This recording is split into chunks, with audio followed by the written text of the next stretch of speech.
So I kind of believe that we're in like the cave painting era of computer interfaces. Like they're very kind of, they don't go as deep or as emotionally engaging as they possibly could be. And I'd like to change all that. Hit me. Okay. So, I mean, this is the kind of status quo interface, right? It's very flat, kind of rigid. And okay, so you could sex it up and like go to a much more lickable Mac, you know. But really, it's the kind of same old crap we've had for the last, 30 years. I mean, like I think we really put up with a lot of crap with our computers. I mean, it's point and click. It's like the menus, icons. It's all the kind of same thing. And so one kind of information space that I kind of take inspiration from is my real desk. It's so much more subtle, so much more kind of visceral. You know what's visible, what's not, and I like to kind of bring that experience to the desktop. So I kind of have a this is BumpTop. It's kind of like a new approach to desktop computing. So you can bump things. They're all kind of physically, manipulable and stuff. And instead of that point and click, it's like a push and pull. Things collide as you'd expect them. Just like on my real desk, let me just grab these guys. I can turn things into piles instead of just the folders that we have.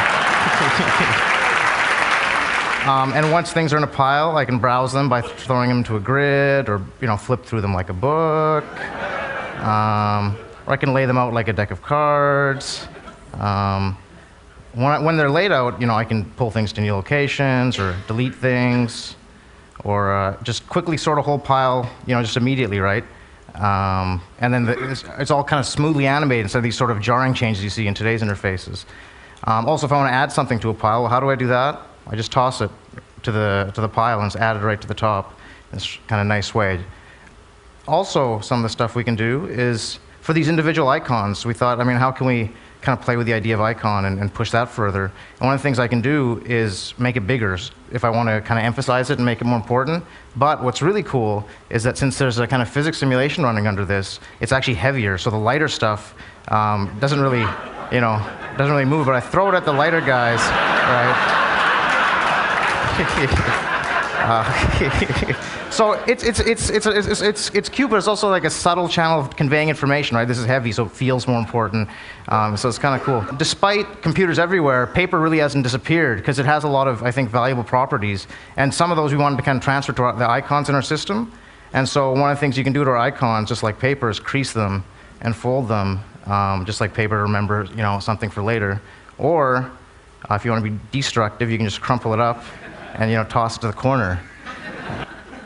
Also, just like paper around our workspace, we'll pin things up to the wall to remember them later, and I can do the same thing here. And you'll see post-it notes and things like that around people's offices, and I can pull them off when I want to work with them.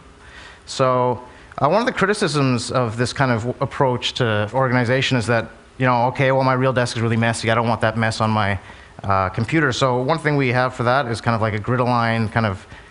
So you get that more traditional desktop. Things are kind of grid-aligned, more boring, but you still have that kind of colliding and bumping, and you can still do fun things like make shells on your desktop.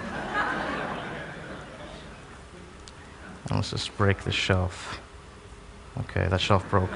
I think beyond the icons, I think another really cool domain for this software, I think it applies to more than just icons in your desktop, but browsing photographs. I think it could really enrich the way we kind of browse our photographs and bring it to that kind of shoebox of photos with your family on the kitchen table kind of thing. I can toss these things around. They're so much more tangible and touchable, and I can double click on something to take a look at it. And I can do all that kind of same stuff I showed you before. So I can pile things up, I can flip through it, I can okay, let's move this photo to the back, let's delete this guy here. And I think it's just a much more rich kind of way of interacting with your information. And that's BumpTop. Thanks.